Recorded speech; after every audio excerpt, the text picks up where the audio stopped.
Okay, so next we're going to talk a little bit about recycling and what you can recycle where in the local area. So, supermarkets? Do you want me to start with supermarkets? Yeah, so, we're with supermarkets. Supermarkets are pretty good now for being able to take a variety of recycling. So if you look on a product, so for example, on these bananas that I've bought this morning in Lidl, and I know they're packaged ones, but I want fair trade ones, on the label it says recycle with bags at larger stores.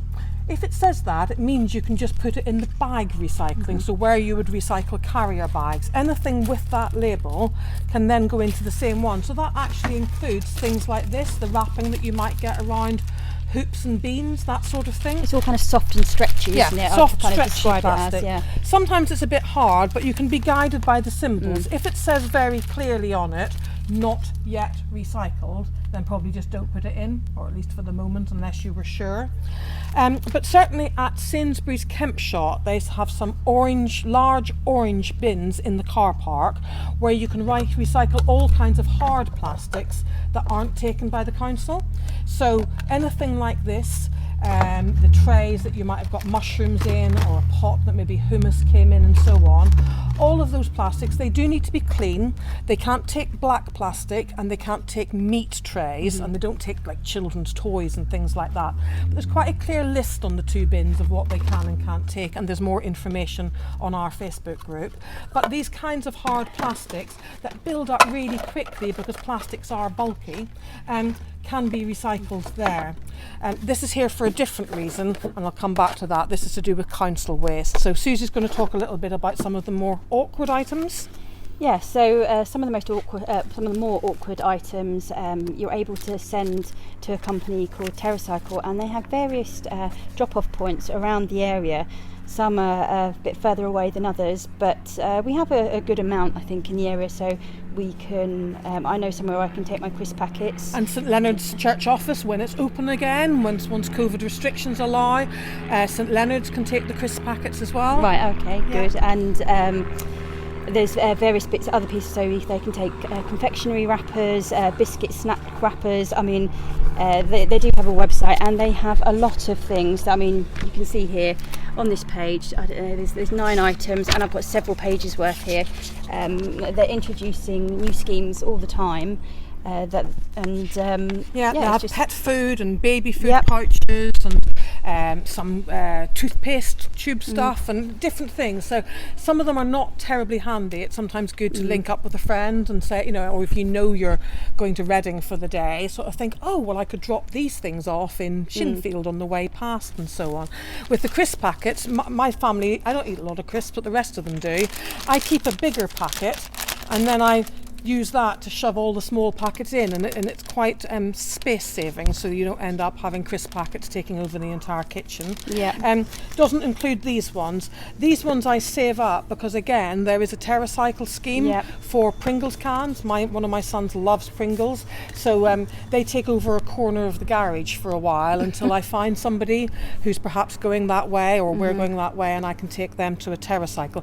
Occasionally places want them for crafts. Sometimes you'll have a nursery and they want to use them, so having a batch of them and saying, oh, I've got 20 Pringles cans you can have, isn't necessarily such a bad thing. And then foil's a funny one. People think that foil has to be big. They think that when it's a tiny like drink top or a milk bottle top or a yogurty thing, the alu foil containers in the supermarket car parks and at Beach Park and so on all take that kind of foil. They're the ones who compact it and make it into a really big amount of foil. You, just as an individual consumer, I tend to just keep some kind of foil tray, fill it, and then when I'm ready to go, just kind of crush it and take it with me. But I'd actually put this here, and Susie's brought a lid too, which is quite handy. Metal lids can be recycled at Wade Road recycling facility, what we call the tip. So all metal lids, including the top of your Corona bottles, or other beers are available. I just keep them all in one bag under a cupboard in the kitchen, and the next time you have to go to the tip, they can go straight into metals. But these lids, don't put them in your green bins. This would be called contaminating your waste. Our council only take unlidded bottles. So when you're putting things in your recycling, they have to have the lids off. If the bin crew came and they saw that there were lids on your bottles, the whole amount, the whole green bin would be treated as contaminated waste and would actually end up going to landfill. It wouldn't even go to the energy recovery plant. All of our waste here is actually incinerated. It goes to energy recovery. It powers 40,000 homes or something in the area. But the incinerator is running at full capacity. It hasn't got any room for green bins gone wrong. So make sure you look on the council website or on the stickers that they give for the bins to make sure you're putting the right stuff in there. The lids, I tend to keep them all together in one of those bags I couldn't recycle. I put them all in here and you can take them to Lush. Lush in town, they actually have a free post service as well. But any lid, as long as it's made of one substance, they can even take black. So black lids, milk lids. Milk lids are often collected by charities, just ordinary milk lids. The Air Ambulance and other places, I often separate those to go to a charity. The only lid they can't take are the juice bottles or ketchup bottles where there's another type of plastic in the middle, where there's the squidgy plastic. That, unfortunately, has to go in the bin. That's one thing I didn't know actually about the ketchup lid. So it's a learning process for all of us. So all colour lids. I actually used to give loads of these to the bar and preschool to use in their craft projects. But at the minute, of course, I don't really think that's happening. But yeah, just ordinary lids. They have a box just inside the door of the shop at Festival Place, and you can just empty your container of lids into their container, and they go off and get made into new products. So lots of things. And so Susie and I last year designed a leaflet. We have a really full version that even has things like bras and postage stamps and mobile phones and school shoes and furniture and so on. We have a very detailed one, but we also have quite an easy, just a two-sided, what we'd call stick it on your fridge one, that tells you what's at Beach Park, what's at the different supermarkets, what kind of things you can recycle in different places in the area. It's not as simple as stick it all in your bin and the council will come and take it away, but councils are under extreme, budget tightening. Do you want more recycling but no policemen, or more recycling but no street lighting? It's very hard for them to pay for everything with their austerity measure budgets. So a lot of it needs to fall on us, the consumers. We're the ones buying the stuff, so we could take some responsibility.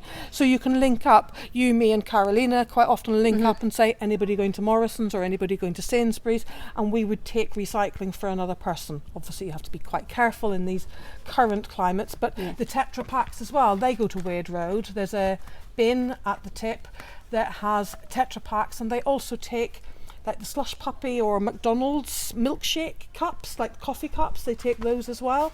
So Wade Road maybe has more, if we can ever get a slot there again, of course. And in our last little bit, when I was talking about closing the loop, I forgot to tell you I'm wearing lovely earrings bought by my friend Julia, that are made from old records, from old vinyl records. So even my earrings are recycled today. But we tried to put together this information leaflet.